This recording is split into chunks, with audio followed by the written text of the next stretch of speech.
मित्रों, साथियों, हंसी खुशी के इस अड्डे और हैप्पी भारत मिशन के इस चैनल पे आप सबका फिर से स्वागत है, जहां मैं खुश रहने के अनमोल सूत्र बताता हूं।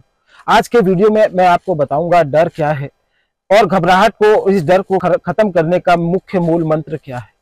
मित्रों और साथियों, डरा हुआ इंसान एक मरे हुए इंसान के समान है और निर्भय इंसान ही वास्तव में खुशनुमा जीवन जीता है। मनुष्य का जीवन पल पल परिवर्तनशील है। इस जीवन में निरंतर सुख दुख, हानि, लाभ, मान और अपमान की नई नई चुनौतियां आती और जाती रहती है। इन चुनौतियों के समय जब हम अपने आगे का निर्णय नहीं ले पाते, तब इस भय का जन्म होता है और खुशियों का खात्मा होता है। मित्रों और साथियों, डर के मुख्य कारण है हम अपने आत्मविश्वास को खो बैठते हैं और कुछ विशेष तथ्य के आधार पर मन में नई नई कल्पनाएं कर उससे डरने लगते हैं। भय का मूल कारण यह भी है कि हम आगामी क्षण के लिए अपने मन में नकारात्मक विचारों को स्वयं ही निर्माण कर बैठते हैं और उस पर व्यर्थ चिंतन मन ही मन करने लगते हैं। मित्रों और साथियों, इस भय का मूल कारण यह भी है कि हम अपने मन से ही भविष्य की किसी मनगढ़ंत घटना को सोचकर उसके होने के बाद के परिणाम को मन से ही सत्य मानकर स्वयं मन ही मन डरने लगते हैं, जिसका सत्य और यथार्थ से कोई संबंध नहीं होता और वास्तव में वह घटना हुई ही नहीं और आप उस घटना से डरे हुए रहते हैं। यह तो सत्य है कि इस मनुष्य के मन में डर नाम की कोई चीज तो है, लेकिन इसे जानना भी जरूरी है। कई बार यह डर हम लोगों के लिए अच्छा भी होता है और इस डर की वजह से ही हम अनुशासन का पालन करते हुए दिखाई देते हैं और इसलिए कई स्थानों और स्थिति में डर का होना जरूरी भी हो जाता है। और इस डर की वजह से ही यह सृष्टि चलती है, सभी प्रकृति और मनुष्य काम करते हैं। मित्रों और साथियों, निर्भय आदमी ही वास्तव में जिंदा है। हकीकत तो यह है, इस डर को जीतने वाला इंसान ही जिंदगी में वास्तव में कुछ कर पाता है।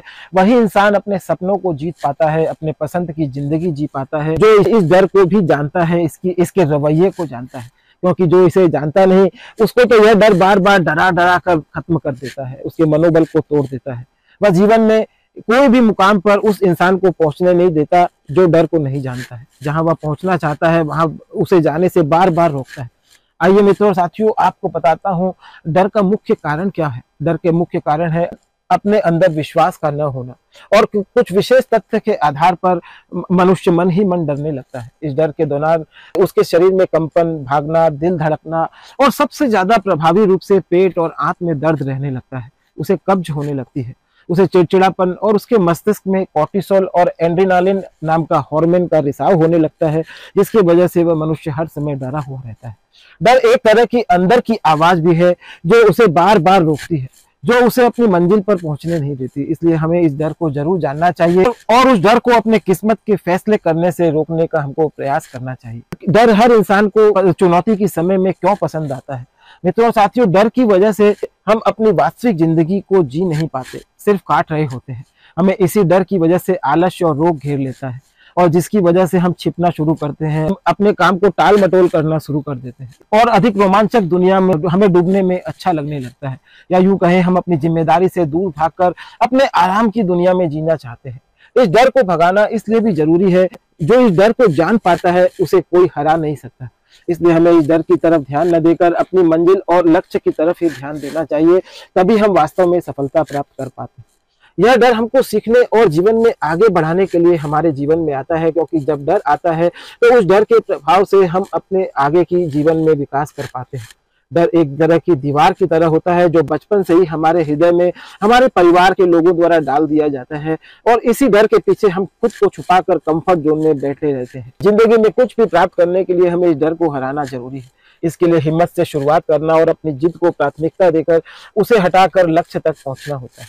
मित्रों और साथियों, हिम्मत और साहस से शुरुआत कर जीने वाला ही इस डर से मुकाबला कर पाता है और इस डर को हरा पाता है। इस डर की दीवार को तोड़ने के लिए जो जिद करता है, जो अपने लक्ष्य को प्राप्त करने के लिए डटा रहता है, वही वास्तव में इस डर को हराकर अपने लक्ष्य तक पहुंचता है, क्योंकि लक्ष्य तक पहुंचने के पहले काफी डर की स्थिति बनती है। वास्तव में शेर बनकर जीने वाले लोग इस डर से मुकाबला कर पाते हैं। बार बार उसी काम को वे फिर करते हैं जो उन्हें डर लगता है और वो वास्तव में अपने लक्ष्य पर भी पहुंचते हैं और उन्हें सफलता भी मिलती है। ऐसे आदमी यह भी जानते हैं कि डर के आगे जीत है और वे अपने डर को हराने की कोशिश करते हैं। इसलिए वे पहले अपने आप पर काम करते हैं, जैसे अकेले रहकर निर्भय जीवन जीने की कोशिश करते हैं, किसी से दूर रहकर एकांत में रहने की आदत डालते हैं, आदि चीजों की वे शुरुआत करते हैं। हमेशा हमें इस बात को भी याद रखना चाहिए कि मुश्किलों से भागना आसान है, किंतु मुश्किलों से भागने में हाथ कुछ नहीं आता।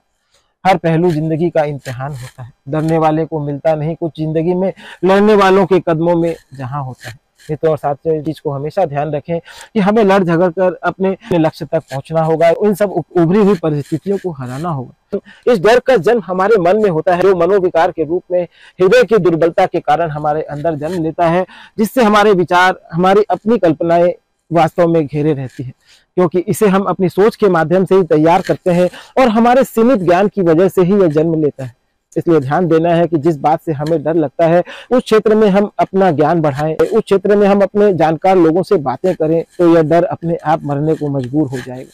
जिस चीज से हमें डर लगता है उसकी हमें वास्तव में पूरी जानकारी नहीं होती, और उसी वजह से उस कार्य का पूर्ण ज्ञान न होने के कारण हम अपने निर्णय नहीं ले पाते और अपने अंदर डर को जन्म दे बैठते हैं। डर की कुछ संतानें भी होती है, जैसे असमंजस की स्थिति, भेदभाव, क्या करूं क्या न करूं, निर्णय क्या लूं क्या न लूं, आलस्य की स्थिति, ईर्ष्या, निंदा। लगातार मनुष्य दवाई के चुंगल में फंस जाता है और अपने मन ही मन में फिजूल के व्यर्थ विचारों की टोकरी बांध कर बैठ जाता है। डर कई तरह का होता है, ये भी बताता हूँ आपको। जैसे गरीबी का डर, निंदा का डर, बीमारी का डर, अपने जीवन साथी के छूटने का डर, बुढ़ापे का डर, मरने का डर। इस तरह से बहुत से डर होते हैं। इस डर को हराना पड़ता है, क्योंकि देखिए जीवन में परिस्थितियां तो ऊपर नीचे होंगी, नए नए परीक्षा पत्र भी आपको यूनिवर्स देगा और उस परीक्षा पत्र के हल भी आप ही को खोजने होंगे। इसलिए डरने घबराने से कुछ नहीं होगा, अपने काम को करते रहें, प्रभु के भरोसे रहें। डर लगने का एक मतलब यह भी है कि आपका दिमाग पूरी तरह से अभी तक विकसित नहीं हुआ। भय मनुष्य का प्रबल शत्रु है। संसार के अधिकतर लोग इसके शिकार होते हैं, लेकिन आश्चर्य की बात है कि शत्रु को कोई शक्ल नहीं होती, फिर भी इसके वश में होकर मनुष्य अपना आत्मविश्वास, गौरव, अपनी प्रतिष्ठा और ईश्वर की सभी शक्तियों तक को भुला बैठता है और अपनी हंसी खुशी को खो बैठता है। मित्रों और साथियों, इस डर को हराना है, इस डर को जीतना है, अपने सलाहकारों और अपने गुरुओं के समक्ष अपनी चुनौतियों को रखना है कि कोई बात छिपाना नहीं है।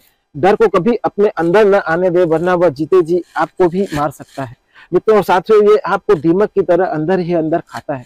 इस डर की स्थिति के दौरान मनुष्य अपने मन में तरह तरह की काल्पनिक स्थिति का निर्माण कर लेता है और भयभीत रहने लगता है, और उन बातों से भयभीत होता है जो वास्तव में हुई ही नहीं है। इसलिए अपने इस डर का सामना करें, उसे अपने मन को समझाने की कोशिश करें, अपनी भावनाओं को किसी कागज पर लिख डालें, उसे अपने ऊपर हावी होने न दें। किसी सलाहकार मित्र के पास जाकर उससे इस विषय में जानकारी हासिल करें कि मुझे डर लग रहा है, ऐसी स्थिति का निर्माण हो रहा है, उससे सलाह करें। योग और व्यायाम भी बहुत जरूरी है। अपने लिए अच्छी बातों को बोलना, यानी कुछ अच्छे एफर्मेशंस बोलना कि मैं निर्भय हूँ, मैं प्रभु का हूँ, इस तरह की बातें बोलने से भी हम निर्भय होते हैं। ज्यादातर मनुष्य को अस्वीकार किए जाने का डर भी देखा जाता है, जो उसकी प्रबल इच्छा और महत्वाकांक्षाओं की हत्या कर देता है, जो उसकी कार्य क्षमता को खत्म कर देता है। मनुष्य पहले से ही डर की वजह से अपने काम को करने के लिए आगे नहीं बढ़ पाता, तो नए लक्ष्य, नए रास्ते पर नहीं चल पाता और इस वजह से उसका विकास नहीं होता। आमतौर पर लोग आने वाला कल कैसा होगा इसकी वजह से भी चिंताग्रस्त देखे जाते हैं, भयभीत देखे जाते हैं, जबकि आने वाला कल मनुष्य न देख सकता है, न ही सुनिश्चित कर सकता है। इसलिए हमेशा उसे निर्भय होकर अपने सिर्फ वर्तमान की चिंता करनी चाहिए, वर्तमान के कार्यों को ही विशेष ध्यान से करना चाहिए। मित्रों साथियों, आपको बताता हूँ इस डर को कैसे भगाएं। ईश्वर ने हम मानव की रचना की है और इसे हर परिस्थिति को झेलने की शक्ति दी है और हमें निर्भय होकर जीने के लिए इस संसार में भेजा है और हमें सहन शक्ति भी दी है और हर उस शक्ति को दिया है जो हमारे मन में पैदा हुई चुनौतियों को हराने के लिए जरूरी है। जीवन में निर्भयता को प्राप्त करने के लिए हमें यह भी सीखना अति आवश्यक है कि कैसे हम डर को जानें, इसके मूल कारण को पहचानें, फिर उसके समाधान पर काम करें। जब ये डर नजदीक आता है तो इसका प्रभाव बढ़ने लगता है, इसलिए भय को नजदीक न आने दें। अगर यह नजदीक आ रहा है, आपको ऐसा लगता है, तो इस पर हमला करते हैं, यानी भय से आप डर कर न भागकर भय से सामना करें, वही काम करें जो भय की वजह से आपको करने में डर लग रहा हो। हमें डर पर काबू पाना अति आवश्यक होता है, नहीं तो यह हमारा स्वामी और मालिक बन जाता है और यदि एक बार इसे दबा दिया गया तो हम स्वयं इसके मालिक बन जाते हैं। हमारे जीवन पर इसकी पकड़ ढीली हो जाती है। इस डर को मानना बहुत जरूरी है। भय का सामना करने से यह डर निर्बल हो जाता है, दुर्बल हो जाता है और इसे अगर आपने प्राथमिकता दे दी, अपने हृदय में स्थान दे दिया, बैठा लिया, तो तनाव और उत्तेजना के रूप में यह बलशाली बन के दादा बन जाता है। इसलिए हमें इस भय को हराना है, इस भय का सामना करने की आदत डालनी है और इसके तरीके सीखने हैं। सामना करने वाले के पास यह डर नहीं रहता, इसलिए इस डर को समझना है, क्योंकि यह अज्ञानता की वजह से ही, वास्तव में भ्रम की वजह से ही पैदा होता है। हमारे ज्ञान की कमी की वजह से ही यह पैदा होता है। हमारे अज्ञानता की वजह से, अंधविश्वास और गलत संग की वजह से हमारे ज्ञान के सामने अज्ञानता का पर्दा आ जाता है, तब हमारी बुद्धि भ्रमित हो जाती है और विवेक शून्य हो जाती है, और तब यह हमारे ऊपर शासक बनने की कोशिश करता है। इसलिए मन को ज्ञान के द्वारा बुद्धि में भरकर अपने विवेक को हमेशा जागृत रखें। इस संसार की हर स्थिति को जाने समझें और इस कड़ी में आप भय को भी जानें। इस डर से निपटने के लिए और क्या क्या करें मित्रों और साथियों, इस डर से बचने का सबसे अच्छा उपाय है आप स्वयं उसे डराएं, उससे दो हाथ करें, उसका सामना करें, और जब आप उसे डराएंगे और आप उसका सामना करेंगे तो वह आपसे खुद दूर भागने लगेगा। इसके बाद कोई भी काम आप पूरे जोश और खुशी के साथ कर सकेंगे। इस भय से निपटने के लिए मन, मस्तिष्क और शरीर को एक दिशा में कार्य करने की शक्ति देना और ऊर्जा प्रदान करने के लिए विशेष रूप से व्यायाम पर ध्यान देना जरूरी है। कसरत करने से हमारे मस्तिष्क का रक्त शरीर के निचले भागों में प्रवाहित होने लगता है, जो हमारे मस्तिष्क को शांति देता है। हमें इस डर को हराने के लिए वर्तमान में जीने की आदत भी डालनी होगी। इस डर को जीतने के लिए हम वर्तमान में जिए, क्योंकि डर हमें भविष्य की किसी डर लगता है और इस डर जो वास्तव में होती ही नहीं है। इस डर से लड़ाई करना है, इस डर को डराने की कोशिश हमें करना है। आज अगर हम डर को नहीं डराएंगे तो कल यही डर हमको डराने लगता है। निर्भय रहने के लिए हमें थोड़ी देर मेडिटेशन जरूर करना चाहिए। अगर हम ध्यान की स्थिति में जा सके तो यह बहुत ही अच्छा है। इस ध्यान की स्थिति में पहुंचने के लिए प्रथम हमें अपने सांसों की गति को प्राणायाम के द्वारा नियंत्रित करने का प्रयास करना है। सांसों को सही ढंग से लेने और छोड़ने का तरीका सीखना इसके लिए काफी जरूरी है, और हमें इस तरीके से ही सांसें लेनी चाहिए। दिन भर के भागम भाग भरे जीवन में यदि 3-4 बार हम लंबी सांसों को फेफड़ों में भरकर भरना और छोड़ना आदि करते हैं तो यह हमारे अनावश्यक विचारों को रोकने और लगाम लगाने में बहुत ही लाभदायक होता है। हमें अपने मन को शून्य की स्थिति में ले जाने में सहायक होता है। इसलिए हम प्राणायाम जरूर करें। अगर संभव हो तो 3 बार करें, नहीं तो 2 बार करें, नहीं तो 1 बार ही करें।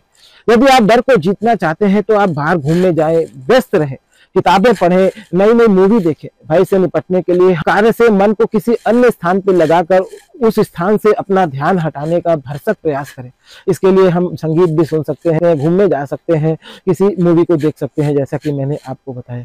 मित्रों और साथियों, डर को हराने के लिए हमें यह भी देखना है कि हमारे सलाहकार कौन है, क्योंकि यह बहुत महत्वपूर्ण होता है। क्योंकि दुर्योधन महाभारत के युद्ध में शकुनी से सलाह लेता था और हमेशा डरा रहता था, और अर्जुन श्री कृष्ण से सलाह लेते थे, और भय की स्थिति से निपटने के लिए तो वे हमेशा निर्भय होकर युद्ध करते थे।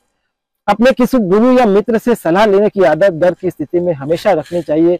और फिर सबसे बड़ी बात है, गुरु से सलाह हमको मिलती है, उसे अपने जीवन में हमें अमल करना होगा।